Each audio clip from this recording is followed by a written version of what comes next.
You're in America now, and we don't give a shit about you. You're not our fucking prince.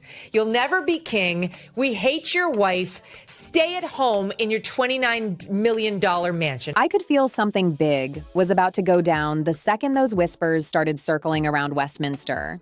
At first, it looked like the usual chaos. Prince Harry versus the Crown, another headline people scroll past without thinking twice. But then it shifted fast.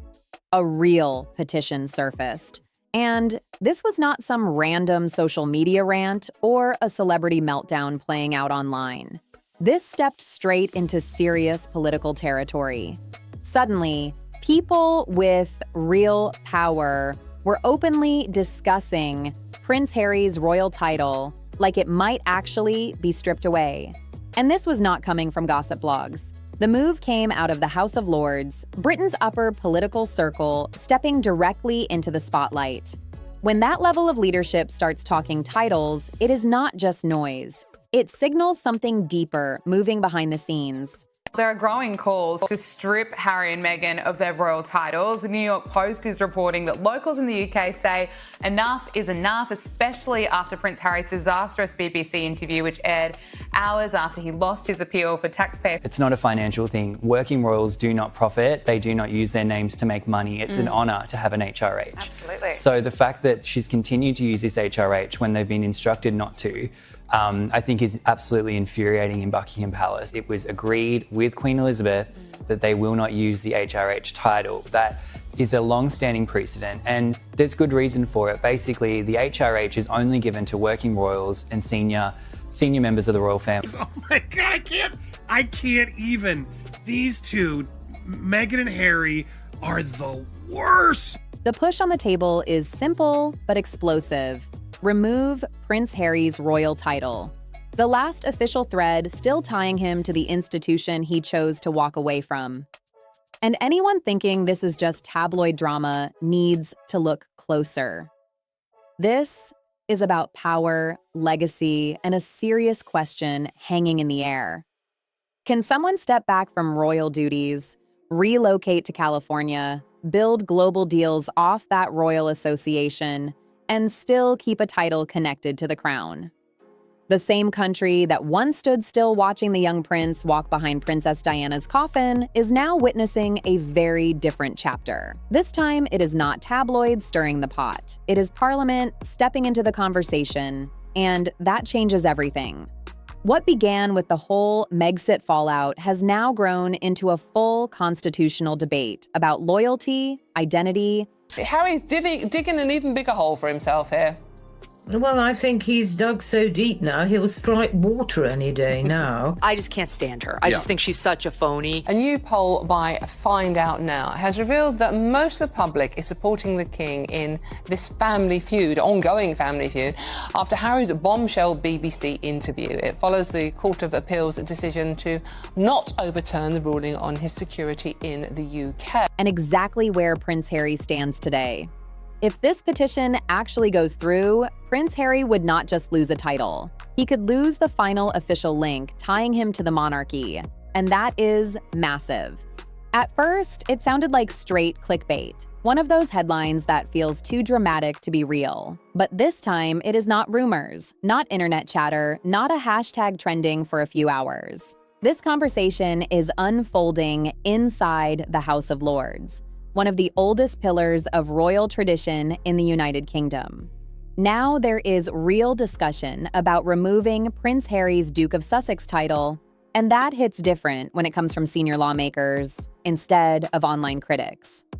These are officials who deal with constitutional matters and legacy, not social media storms. And here's the part people keep whispering about. Reports suggest Harry is furious. Not slightly irritated, not caught off guard, genuinely angry. She slaughtered this weekend because there were some business cards in the back of one of her podcasts. She's still using her royal title, HRH, despite our late Queen warning her against. Prince William, he's reportedly furious after it emerged that Meghan Markle is still using her HRH title despite agreeing to drop the title when the Sussexes left royal duties. Meghan Markle has been very brazen recently with the use of the HRH.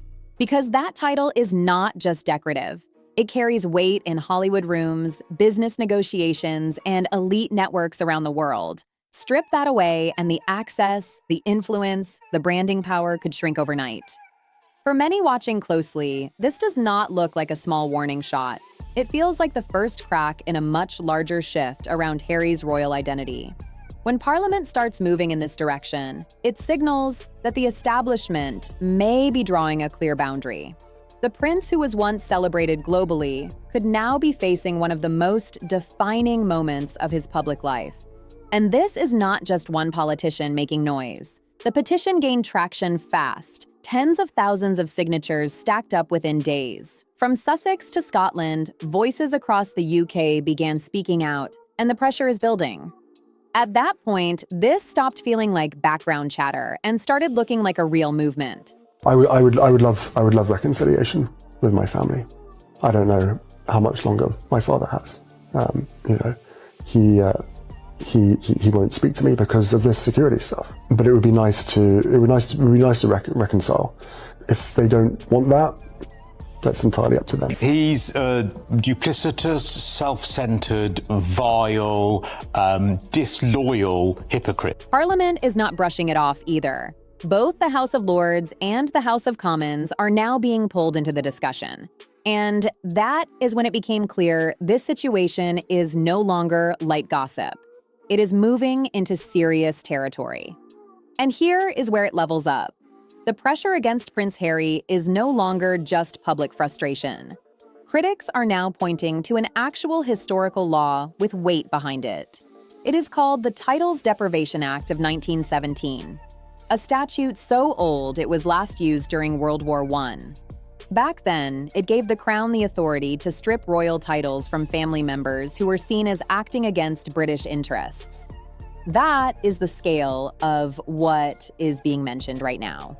Now, some voices are bringing that law back into the conversation. They argue that while Harry's actions may not violate any statute directly, the impact feels damaging to the institution itself. But she said she was in the trenches. She alludes to being in the trenches when she was in the British royal family. Girl, you lived in a castle. Like, you got a princess title. People were falling at your feet. People would run your bathwater for you. I mean, I could list the things, the perks. I could list them forever. The trenches. She has got to. The Delulu is on another level.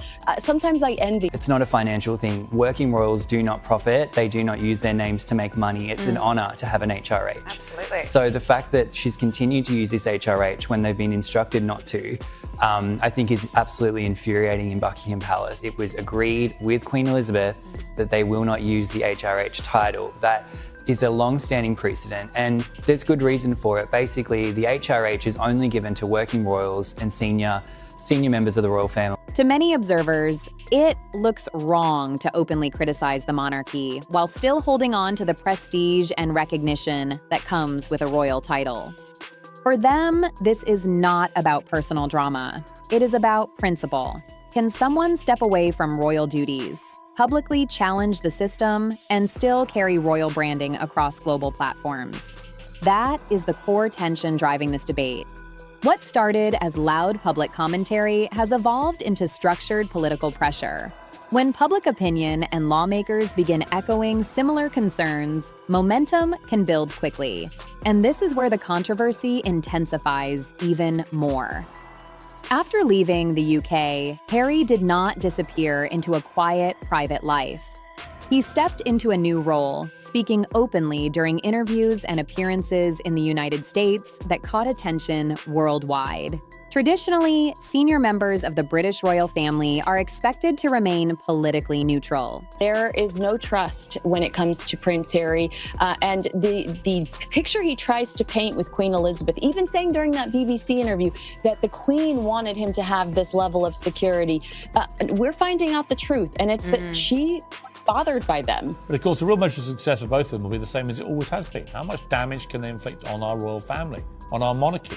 I said it before, I'll say it again tonight. King Charles should strip them of all their remaining titles and cast them out from any connection to the royal family. How could any of them trust them as far as I could throw them? Because without it, they're just whining millennial windbags. with a permanent victim complex, knowing that victimhood is what makes them all the money. Major breaking news out of London. Buckingham Palace announcing Harry and Meghan will no longer formally represent the Queen. That means they will no longer receive public funds and they will stop using their royal titles. Those changes will take effect this spring. Critics argue that Harry entered discussions tied to social and political debates, which complicated his position significantly. Some commentators have even used the phrase title laundering. What they mean is the perception that a royal title may be amplifying his influence while he speaks on issues far removed from the institution that granted it. For many traditional royal watchers, this crosses a serious line. British royals have historically stayed out of political battles overseas, yet Harry still holds the title Duke of Sussex. That ongoing link to the crown keeps this whole controversy heating up day after day. What used to be quiet conversations behind palace doors has now moved into the open. Members of Parliament are publicly asking a blunt question. Why is a British duke living in another country weighing in on American political debates? For several officials, this is not just about manners or tradition. She is relentless, she is shameless, and she is exhausting. You are not a successful female entrepreneur. A progressive new role within the royal family. While the royal family does modernize, I mean, the Queen sends tweets, it is an age-old institution, and I think that idea of tradition and everything we expect of the monarchy doesn't quite sit well with that idea. The hypocrisy is beyond anything I've ever seen. They argue it could turn into a structural issue if royal titles start being associated with political disputes abroad. Once that line gets blurred, it becomes harder to separate the individual from the institution. From Harry's perspective, he may see himself as speaking freely about causes and issues he cares about. But inside Parliament, some leaders interpret those appearances very differently. To them, it looks like the boundaries around royal status are being tested in real time. That is why lawmakers are now revisiting historic statutes, long-standing royal customs, and the expectations placed on anyone who carries a title granted by the crown. At the same time, many observers point out that since stepping back from official royal duties, Harry has continued discussing the monarchy in high-profile interviews and projects, from the widely watched Oprah interview to the Netflix docuseries to his memoir Spare. A new poll by Find Out Now has revealed that most of the public is supporting the King in this family feud, ongoing family feud, after Harry's bombshell BBC interview. It follows the Court of Appeal's decision to not overturn the ruling on his security in the UK. Prince William is reportedly formulating a plan to finally strip Prince Harry and Meghan Markle of their HRH titles. It's my pleasure. It's a big news story. As you can imagine over here, it really has, well, the phone hasn't stopped ringing, put it that way. And in terms of your initial reaction to this latest news, that in fact it feels like it's a full removal in the sense of not just senior royal duties, but he has shared detailed accounts of royal life and family tension. At first, global audiences were curious. People wanted to understand his experience. But as the disclosures continued, critics began to argue that the steady stream of revelations shifted the tone. Some longtime supporters now say the repeated criticism of senior family members, including his father and his brother, has made the situation feel less like resolution and more like an ongoing public dispute. Each new headline keeps the spotlight locked on the divide. And as those stories circulate internationally, the debate around his royal title grows louder. Now, Parliament is openly voicing concerns that many across the UK have quietly discussed for months. The question is no longer whispered. It is being asked directly in the halls of power. The message coming from critics is direct. You cannot step away from the royal household, publicly challenge it again and again, and still expect to hold the same royal title as if nothing shifted. We'll see King Charles do this because he's not confrontational. I don't think that he likes the fact that he's been accused of racism towards his grandchildren in Omid Scobie's book. So I think he's going to continue to tiptoe. brothers surrounding Prince Harry and Prince William, and what this change in senior roles for Harry and Meghan means for that particular relationship. Harry has continued using the Duke of Sussex title while living in California and openly discussing the monarchy. For many observers, that creates a sharp contradiction that is hard to ignore. Some members of Parliament are framing the debate in serious terms. They stress that this is not about criminal wrongdoing. It is about symbolism, responsibility, and respect for the institution that granted the title in the first place. For a long time, the monarchy itself remained mostly silent, choosing not to escalate the situation. But now, with politicians stepping forward, it appears that patience in certain parts of Parliament may be wearing thin. Recent polling suggests that a growing portion of the British public believes Harry should no longer hold the Duke of Sussex title. In several surveys, more than half of respondents expressed support for that outcome. Among older and more traditional voters, the numbers trend even higher. That shift has caught attention because it signals how public sentiment may be evolving over time.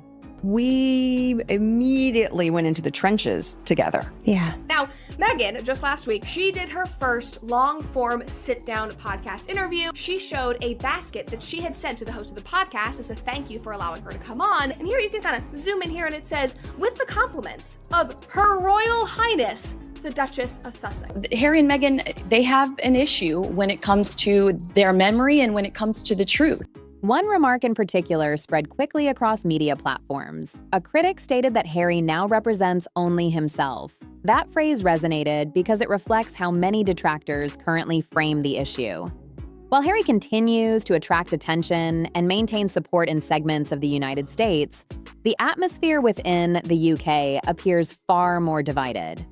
For many critics in Britain, the frustration is not solely about his decision to step back from official duties. Most acknowledge that leaving was his choice.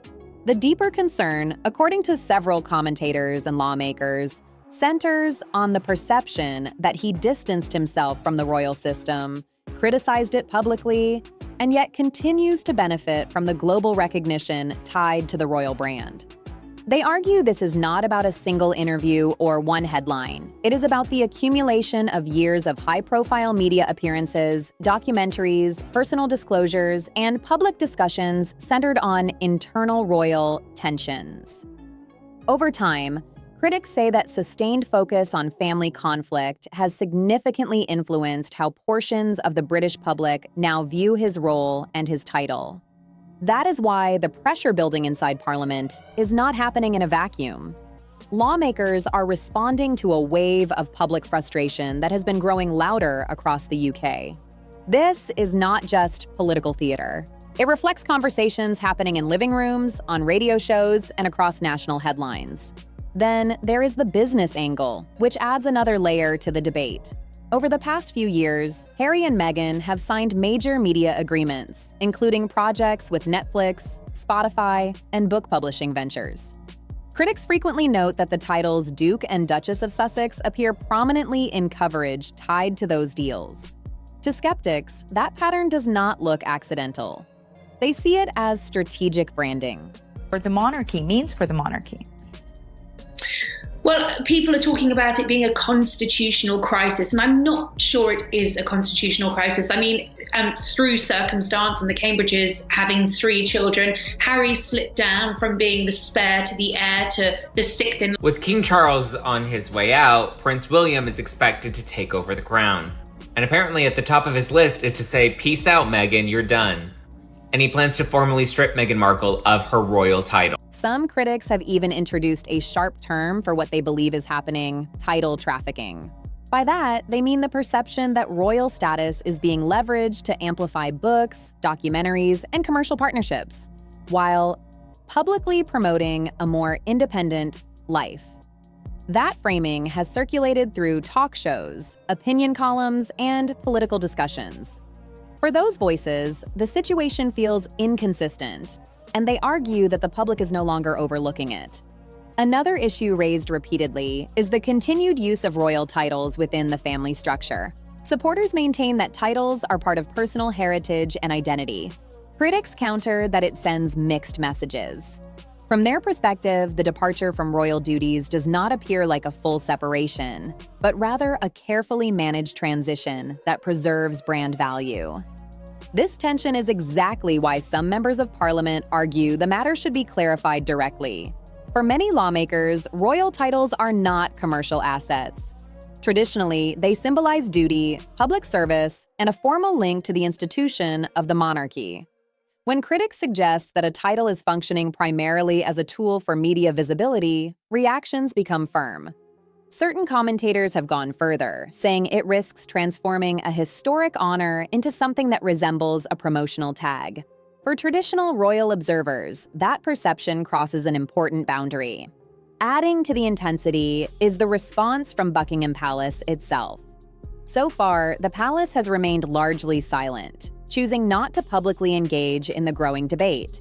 There has been a crisis in the Windsors, not least how the Sussexes chose to release this news, but also the narrative that we've had in the fallout that the couple were very unhappy, that apparently it was a very toxic environment, particularly for Meghan. The hypocrisy is beyond anything I've ever seen. Now, a staggering 2/3 of Brits are calling for Harry and Meghan to be stripped of their HRH titles. Brat, to be honest, and very, very entitled. He's a duplicitous, self-centered, vile, disloyal hypocrite. Lady who's very popular for being awful. King Charles III has not publicly stepped in to defend Harry during this debate. Many royal observers believe that silence is deliberate. Rather than appearing as a father intervening in a dispute involving his son, the palace may be allowing the broader system, including parliament, public discussion, and constitutional tradition, to address the issue on its own. Then there is Prince William. Commentators often suggest he is focused on protecting the long-term stability of the monarchy above everything else. Reports indicate he has not publicly challenged the political momentum surrounding the conversation. For some analysts, this signals that the matter is being viewed less as personal conflict and more as an institutional concern tied to the future of the crown.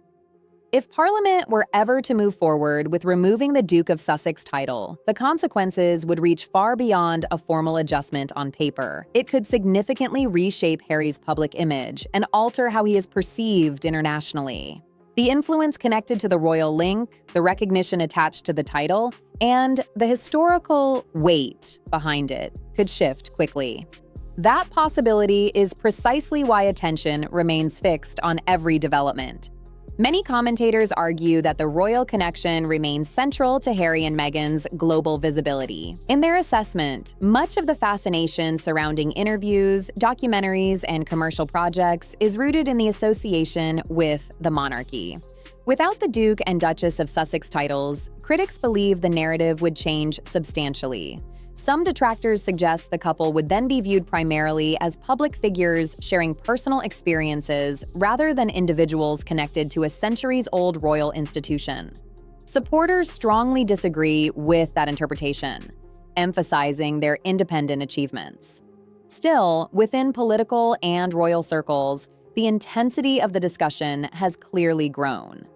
For certain lawmakers, the focus extends beyond tradition or personal disagreements. They frame the debate around safeguarding the institution itself. Historical precedent is often cited in these conversations. In 1917, King George V approved the Titles Deprivation Act, which created a mechanism for removing royal titles from family members who supported nations considered enemies of Britain during wartime. That history is now being referenced as part of the broader legal and constitutional conversation unfolding today. That moment in history showed that in rare and serious circumstances, the monarchy and the government can step in when they believe the integrity of royal titles is under pressure. It established that titles are not untouchable if leaders feel the institution itself must be protected. There are also more recent reminders that royal status can shift quickly. Prince Andrew stepped back from official duties and lost a number of honorary military roles and patronages following major public controversy. That situation reinforced a core principle within royal tradition. The institution comes before any individual. Now, several members of parliament are openly asking whether Harry should continue holding a royal title while living overseas and publicly criticizing the monarchy. They point out that the legal framework exists, public debate is intensifying, and the issue warrants formal consideration. If any action were ever taken, it would not unfold through sensational headlines alone. It would move through structured procedures, discussions in historic chambers, legal reviews, and official determinations made through constitutional channels. After the interviews, the memoir, the podcasts, and the legal disputes, many observers believe this phase could mark a significant turning point in the broader narrative. For years, tension between Prince Harry and the royal institution has played out across global media. Now, the discussion has entered a far more consequential space, political debate at a national level. If Parliament were ever to address his title directly, it would represent a defining moment, one where a centuries-old system makes a formal decision about one of its most debated figures.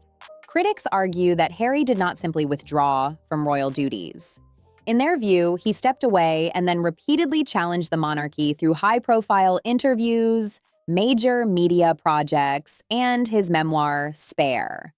That sustained focus on internal disputes elevated his profile internationally. However, for many within the UK, it also generated frustration and disappointment. Those feelings are now contributing to louder calls for clarity. Supporters continue to defend his right to share his experiences and speak openly. Critics counter that the discussion about his royal title extends beyond personal grievances. For them, it centers on legitimacy, identity, and who embodies the values traditionally associated with the monarchy. They believe Harry no longer reflects the institution he once represented, and that perception is driving the current political conversation forward. Meanwhile, the monarchy has stayed mostly silent, and in royal history, that kind of silence often carries weight. When the palace chooses not to comment, many observers see it as strategic rather than passive. Now that Parliament is openly involved in the debate, the next phase of this situation could redefine Harry's connection to the crown in ways that would have seemed unthinkable just a few years ago. What was once viewed as personal tension inside a famous family has shifted into a constitutional conversation with global attention locked in. The stakes feel higher, the pressure is building, and whatever decision comes next could permanently shape how this chapter is remembered. If you found this breakdown insightful, make sure to like the video, subscribe to the channel, and share it with someone else following the royal situation. I also want your perspective. Should Harry keep his title, or is it time for it to be removed? Drop your thoughts in the comments, and I will see you in the next one.